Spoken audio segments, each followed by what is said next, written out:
नमस्कार, स्वागत है आप सभी का। मैं हूं आपके साथ शैलजा त्यागी। तो हमारी खबर का असर देखने को मिला है। डबरा विधायक सुरेश राजे ने डबरा अस्पताल के मुद्दे का विधानसभा में ये मुद्दा उठाया। दरअसल डबरा अस्पताल इस समय भ्रष्टाचार और मनमानी का केंद्र बना है।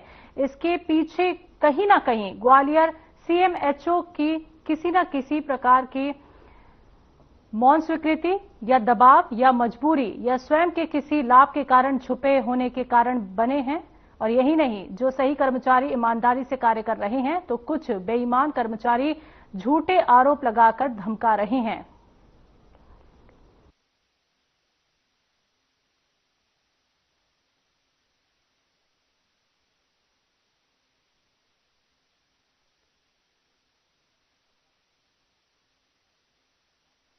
के विधायक सुरेश राजे मेरे साथ हैं। हमने सादा न्यूज चैनल हमेशा जो खबर और जो समस्या होती है उसकी तह तक जाते हैं और उसको उठाते हैं। ऐसा कई बार हमेशा करते रहे हैं और हम करते रहेंगे सत्य की वह तक। हमारे साथ सुरेश राजे हैं। जैसे हमने कुछ समय पहले डबरा हॉस्पिटल की समस्या, ज्वलनशील समस्या को उठाया था, उसी पे हम आगे चर्चा करने के लिए डबरा विधायक भाई सुरेश राजे के साथ हैं। तो पहले तो आपका स्वागत है। थैंक यू मनोज जी, आपका भी स्वागत और साधना न्यूज को भी धन्यवाद। और जैसा कि आपने अभी विधानसभा में एक प्रश्न उठाया था डबरा हॉस्पिटल के लिए, तो वो प्रश्न हमने साधना न्यूज चैनल ने भी उठाई थी वो समस्या, और साथ में हमारा देश हमारा अभिमान पत्रकार ने भी उठाया वो मुद्दा पे। आपने फिर उस मुद्दे पे आपको क्या किया? नहीं, निश्चित रूप से आपके चैनल ने भी उसको संज्ञान में लाए और जितनी प्रमुखता से आपने हमारा देश हमारा अभिमान का एक पूरा का पूरा उस पर वो छापा, और उससे निश्चित रूप से हमारे को बल मिला और हमने उसी को आधार बना के और विधानसभा में हमने वो प्रश्न उठाया।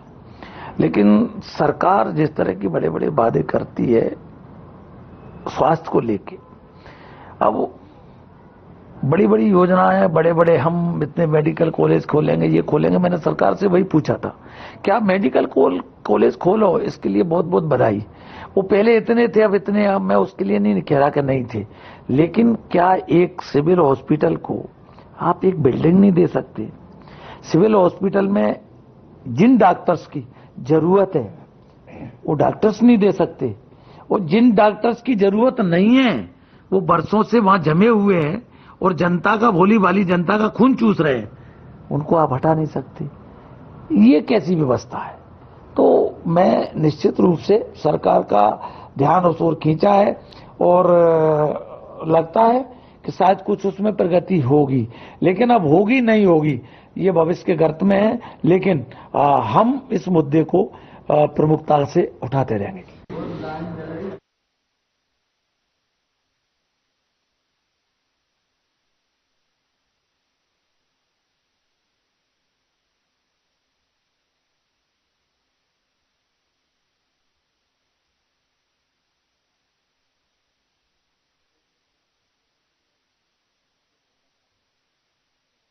अनुसूचित जाति पोस्ट मैट्रिक महाविद्यालय बालक छात्रावास नवीन श्योपुर के छात्रों ने छात्रावास अधीक्षक द्वारा आश्रम संचालन में लापरवाही और उदासीनता बरते जाने की शिकायत की। रात 9 बजे कलेक्टर अर्पित वर्मा के बंगले पर जाकर शिकायत की। मामले पर तत्काल संज्ञान लेते हुए जिला कलेक्टर अर्पित वर्मा ने सहायक आयुक्त राकेश गुप्ता को जांच के आदेश दिए। सहायक आयुक्त राकेश ने एक जांच दल गठित की। जांच दल ने जो रिपोर्ट पेश की उसमें अधीक्षक दोषी पाए गए।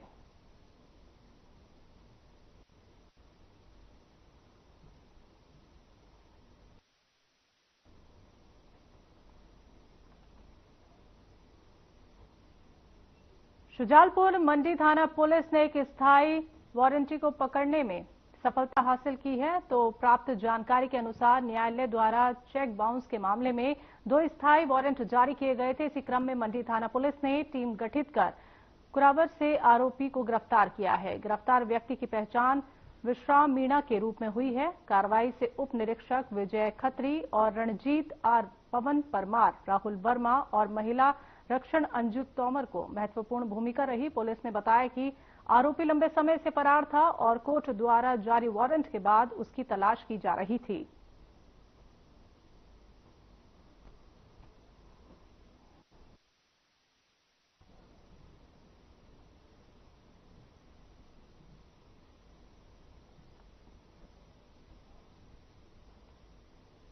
वहीं शुजालपुर मंडी के कृष्णनगर कॉलोनी में मेडिकल पर काम करने वाले अरशद ने अज्ञात कारणों के चलते फांसी का फंदा लगाकर अपनी जान दे दी। तो घटना की जानकारी मेडिकल संचालक को सुबह लगी तो मौके पर पहुंचकर पुलिस को सूचना दी गई। मौके पर पहुंची पुलिस ने शव को कब्जे में लेकर पोस्टमार्टम के लिए भेज दिया है। घटना के कारणों का स्पष्ट पता नहीं चल पाया है। मंडी थाना पुलिस मामले की जांच में जुटी है।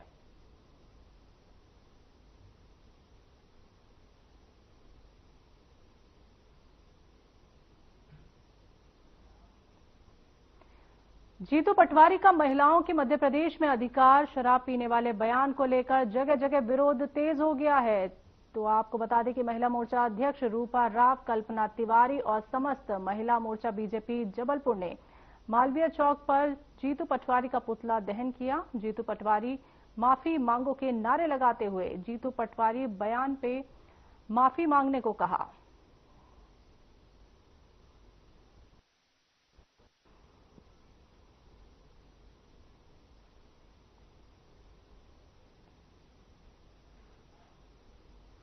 खबर नरसिंहगढ़ से है, जहां महादेव बड़े मंदिर पर गणेश जी का 1.25 कुंटल मोदक लड्डू का भोग लगाया गया और बड़ी संख्या में दर्शन के लिए श्रद्धालु पहुंचे। गणपति बप्पा का आकर्षक श्रृंगार किया गया। शहर से पूजा पाठ कर गणपति बप्पा को स्थापित किया गया। विधायक मोहन शर्मा, पूर्व विधायक गिरीश भंडारी, नगर पालिका अध्यक्ष सहित गणमान्य नागरिक महाआरती में सम्मिलित हुए।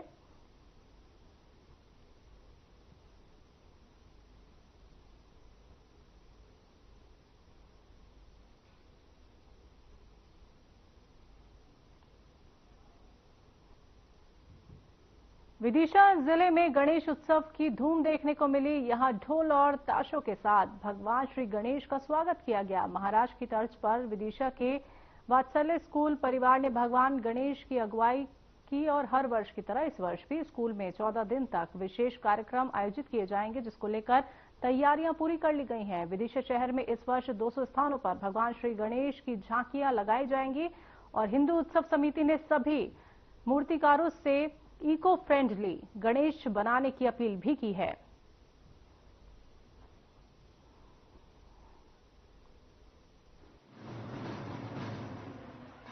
मेरा नाम कृष्णा यादव है। मैं क्लास 12 कॉमर्स का छात्र हूँ और ये वात्सल में मेरी आखिरी साल है। मैं यहाँ का हेड बॉय हूँ। गणपति महोत्सव सिर्फ एक त्योहार नहीं है, ये हमारी संस्कृति का, हमारी एकता का, हमारी भक्ति का एक प्रतीक है। गणपति जी को सिद्धि विनायक और हस्तहारी बोला गया है। एक छात्र के जीवन में गणपति जी के आशीर्वाद का, उनके मार्गदर्शन का बहुत ही महत्व होता है और गणपति महोत्सव हमें एकता से काम करना, सबके साथ मिलकर त्योहार बनाना और पर्यावरण के साथ उसको बिना हानि पहुंचाए एक त्योहार मनाना सिखाता है।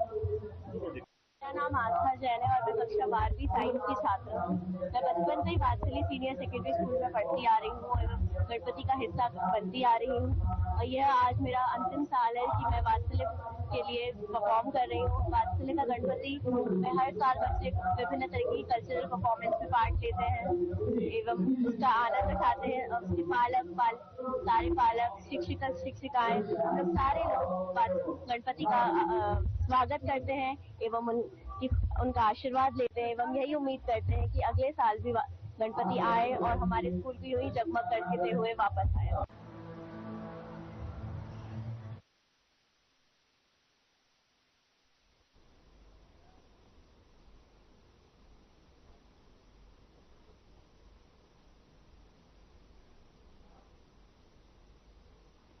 प्रतिवर्ष की तरह इस वर्ष भी बेटमा के श्याम प्रेमियों ने देपालपुर रोड स्थित अंबेडकर चौराहे पर हरतालिका तीज महोत्सव के अंतर्गत भव्य श्री श्याम महाकीर्तन का आयोजन किया।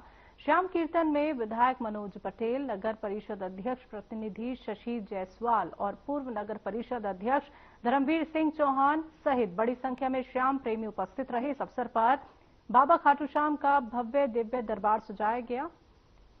तो वहीं बड़ी संख्या में बाबा खाटू श्याम के दर्शन के लिए श्रद्धालु पहुंचे एवं अखंड ज्योति भी जलाई गई।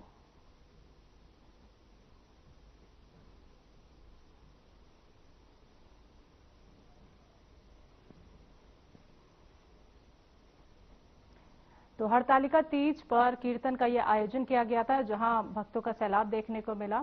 आपको बता दें, बड़ी संख्या में श्याम बाबा के प्रेमी यहां पे मौजूद रहे, श्याम बाबा के दर्शन करने पहुंचे और एक अलग तरह का उत्साह भक्तों में यहां देखा गया। तो हरतालिका तीज पर यह आयोजन किया गया। नरसिंहपुर किसानी वार्ड निवासी सिंगरी नदी में बह गया। जानकारी के मुताबिक युवक योगेश मंदिर रोड पर बने छोटे रिप्टा पुल को पार कर रहा था कि अचानक उसका संतुलन बिगड़ गया और वो बह गया। तो इस बीच कई लोगों ने उसे पुल पार न करने की आवाज भी लगाई थी, लेकिन वो नहीं माना। तो वहीं सूचना मिलने पर होमगार्ड एसडीआरएफ की टीम जांच कर रही है और रेस्क्यू ऑपरेशन जारी है।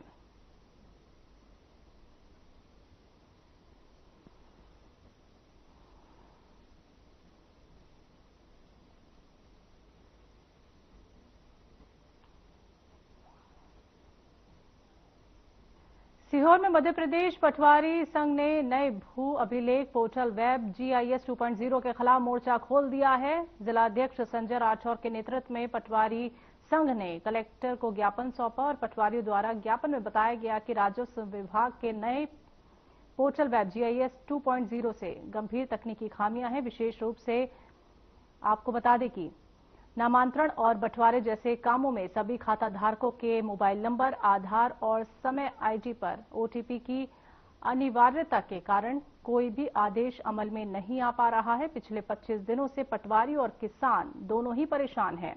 तो संघ ने चेतावनी दी है कि यदि 31 अगस्त तक इन समस्याओं का समाधान नहीं हुआ तो 1 सितंबर से जिले के सभी पटवारी इस नए सॉफ्टवेयर का पूर्णतः बहिष्कार करेंगे।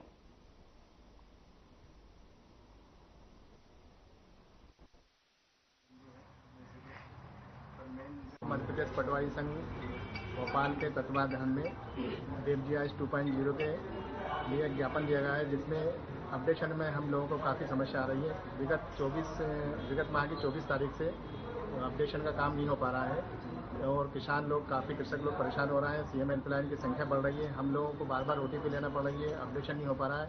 इसलिए संज्ञान में लाने के लिए हमने आज कलेक्टर महोदय को ज्ञापन दिया है और ये बताया कि अगर 30 तारीख तक इसको समस्या का नहीं सुलझाया गया है तो 1 तारीख से हम वेब GIS से पूरी तरह से विरक्त हो जाएंगे। उस पर कोई किसी भी तरह का काम संघ नहीं करेगा।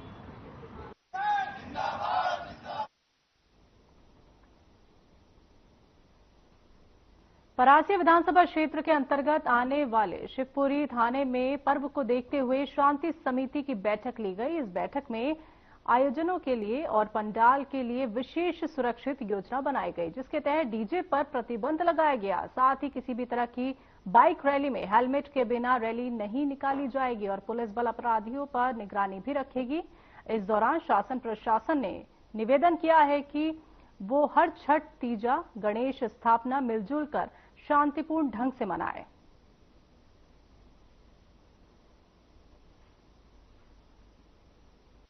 सिख ईसाई सारे भाई लोग मिलकर मनाते हैं और बड़े ही सौहार्दपूर्ण मनाते हैं और हर वर्ष हम लोग मिलजुल कर मनाते हैं। सब लोग आपसी भाईचारा के साथ जुलूस में आते हैं। जुलूस में सम्मिलित होकर यहाँ पर लंगर होता है, लंगर में सारे लोग सम्मिलित होते हैं। ये बड़ी खुशी की बात है और आज भी मीटिंग ली मैडम जी ने, ये इस संबंध में सारे लोग यहाँ एकत्रित हुए और सभी ही अच्छे से मिलने के और मिलजुल जुल के त्यौहार मनाएंगे। धन्यवाद। आपने मिला का जुलूस भी रहेगा। इसके संबंध में शांति समिति की बैठक 24 नवंबर इसमें आसपास के इलाके के प्रबोधनालय जी मौजूद हैं। सभी गणेश उत्सव समिति के जो आयोजक गण हैं उन्हें आवश्यक हिदायतें दी गई। साउंड सिस्टम और पंडाल में सुरक्षा के संबंध में जो आवश्यक निर्देश है वो सभी आवश्यक निर्देश दिए गए और सौहार्दपूर्वक तरीके से त्यौहार मनाए जाने के संबंध में सभी आवश्यक चर्चा परिचर्चा करके और त्यौहार सौहार्दपूर्वक त्यौहार मनाए जाने सफलतापूर्वक आयोजन करने के संबंध में मीटिंग ली गई थी, जिसमें करीब 35-40 लोग उपस्थित हुए। उन्हें सभी आवश्यक दिशा निर्देश।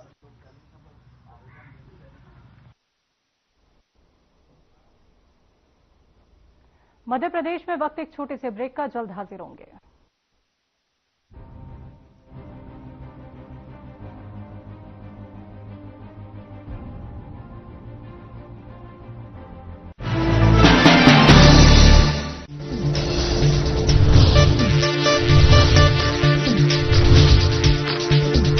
साधना इंस्टीट्यूट के छात्र हर साल नए नए जगहों पर, नए नए संस्थानों पर काम करने के लिए जाते हैं, उन्हें प्लेसमेंट मिलता है और साथ ही साथ वो संस्थानों का और साधना इंस्टीट्यूट का नाम भी रोशन करते हैं। तो अगर आप इलेक्ट्रॉनिक मीडिया, मास कम्युनिकेशन में अपना करियर बनाना चाहते हैं तो साधना इंस्टीट्यूट आपके लिए एक सबसे बढ़िया विकल्प है।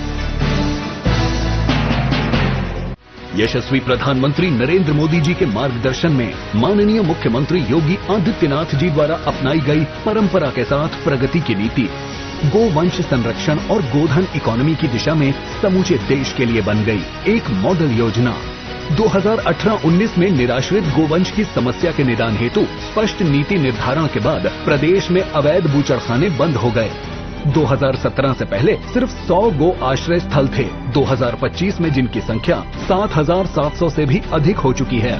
मुख्यमंत्री सहभागिता योजना के अंतर्गत गोवंश के भरण पोषण के लिए डीबीटी के माध्यम से वितरित की जा रही है सहायता राशि। 2017 के बाद गोधन उत्पादों के अर्थतंत्र को पहली बार समझा गया तो आर्थिक उन्नति का नया मॉडल भी स्थापित हो गया। महिला स्वयं सहायता समूहों की सक्रिय भूमिका ने ग्रामीण क्षेत्रों में सृजित किए रोजगार के नए अवसर। काम दमदार, डबल इंजन सरकार।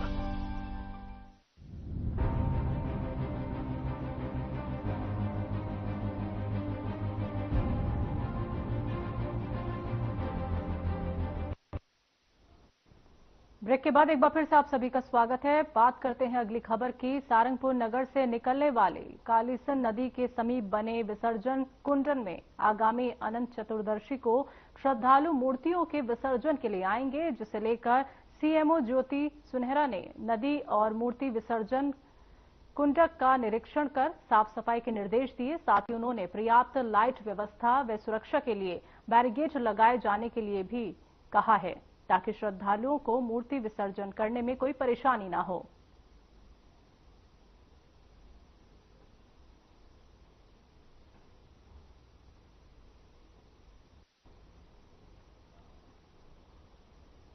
धार्मिक नगरी उज्जैन में हरतालिका तीज का उत्सव धूमधाम के साथ मनाया गया, तो वहीं इस अवसर पर पटनी बाजार स्थित सौभाग्यवेश्वर महादेव मंदिर में महिलाओं की कतारें देखने को मिली।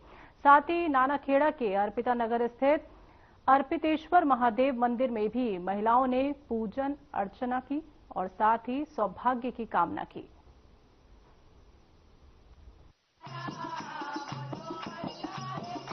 जय श्री महाकाल। ये व्रत खंड सुहागन के लिए होता है। इसको पूरा फल पकवान जितना 56 भोग जितना लगा सको लगाओ, फिर निर्जला रह के रात भर गाना बजाना, नाचना कूदना और फिर पूजा पाठ। इसको ये शिव जी के लिए बहुत अच्छा रहा। हाँ, जय श्री महाकाल साथियों। ये अर्पितेश्वर महादेव नानाखेड़ा उज्जैन में मंदिर है। यहाँ पे हरतालिका तीज की पूजा करी जा रही है। इसमें शिवम भजन मंडली, मंदिर समिति, पंडित जी, आसपास रहने वाले सभी के सहयोग से यहाँ सुबह से रात को फुलेरा तैयार किया गया और सुबह से पूजा अर्चना हो रही है, जिसमें तीसरी बार की पूजा अभी चल रही है। 5 बार यहाँ पूजा का विधान है और भोलेनाथ और गौरा जी को फुलेरा के नीचे बिठा के उनका पूजन किया जा रहा है।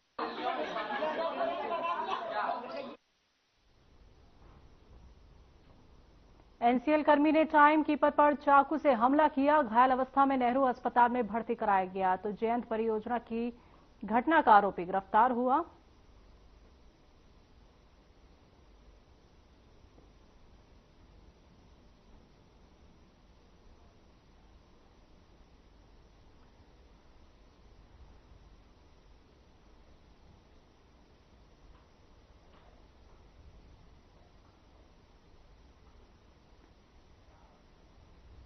भोपाल से यादव महासभा छात्र विंग के प्रदेश अध्यक्ष प्रियेश यादव का बयान सामने आया है। उन्होंने नेताओं, कथावाचकों और सभी सामाजिक कार्यकर्ताओं को चेतावनी दी है कि वो भगवान कृष्ण को माखन चोर, वस्त्र चोर ना कहें, क्योंकि यादव महासभा छात्र विंग किसी कीमत पर अपने आराध्य का अपमान नहीं सहेगी और भगवान कृष्ण ना माखन चोर थे और ना ही वस्त्र चोर। इसी के साथ उन्होंने ये भी कहा, ना लालू यादव चारा चोर है, ना अखिलेश यादव।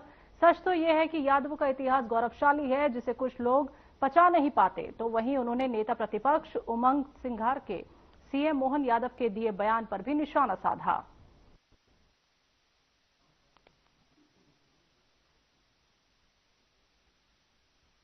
मेरा नाम प्रियेश यादव है। मैं यादव महासभा मध्य प्रदेश का छात्र विंग का प्रदेश अध्यक्ष हूं। आप सभी पत्रकार साथियों को पता ही होगा कि हाल ही में डॉक्टर मोहन यादव जी जो हमारे मुख्यमंत्री हैं, उनने कृष्ण जी को, हमारे आराध्य को, हमारे भगवान को माखन चोर और वस्त्र चोर जैसे शब्दों का प्रयोग ना किए जाने के लिए उन्होंने ये एक संदेश दिया है और एक मुहिम वो चलाने जा रहे हैं। यादव महासभा इन शब्दों का पहले से ही विरोध करता था और यादव महासभा का इस पे सीधा स्टैंड है कि ऐसे शब्दों का प्रयोग हमारे भगवान के लिए ना किया जाए, जो कि आप लोग जानते ही हैं कि यादव समाज का इतिहास बहुत गौरवशाली है। चाहे रेजांगला हो, चाहे हमारे भगवान श्री कृष्ण हो, जिनने ऐसा ज्ञान दिया जो कि सिर्फ देश में ही नहीं पूरे विश्व में उनके फॉलोअर हैं।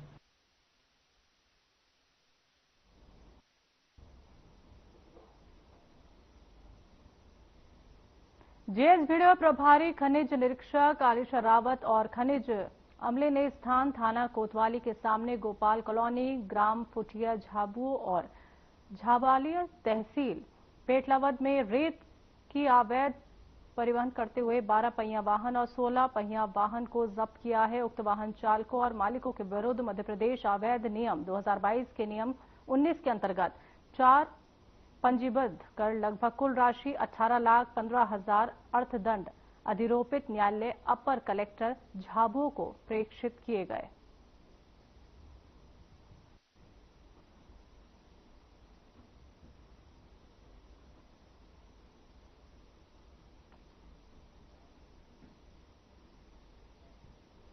श्योपुर जिला अस्पताल से बदहाल स्वास्थ्य व्यवस्था की तस्वीर सामने आई है। समय पर एम्बुलेंस न मिलने की वजह से पिता के सामने ही उसकी बेटी ने दम तोड़ दिया। बताया जा रहा है कि आदिवासी परिवार ने चोट लगने पर अपनी बेटी को जिला अस्पताल में करीब 9 बजे भर्ती कराया था। बच्ची का इलाज चल रहा था, लेकिन रात करीब 12 बजे डॉक्टरों ने उसे ग्वालियर रेफर करने को कहा। तो जब एम्बुलेंस की मांग की गई तो सुबह 6 बजे तक पीड़ित परिवार को एम्बुलेंस नहीं मिली। अस्पताल का स्टाफ बार बार आधे घंटे में एम्बुलेंस आने की बात करता रहा, लेकिन एम्बुलेंस सुबह तक नहीं आई, जिसकी वजह से बच्ची की मौत हो गई।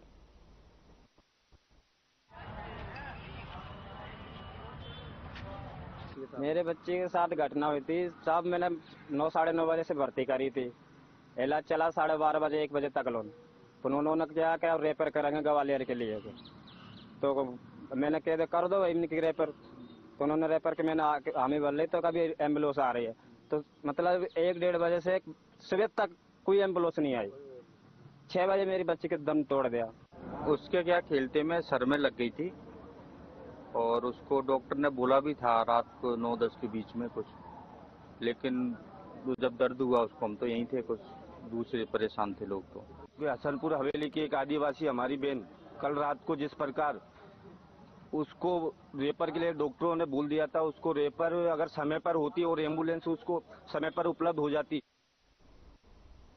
मध्य प्रदेश की खबरों में अभी के लिए इतना ही। मुझे दीजिए इजाजत। नमस्कार।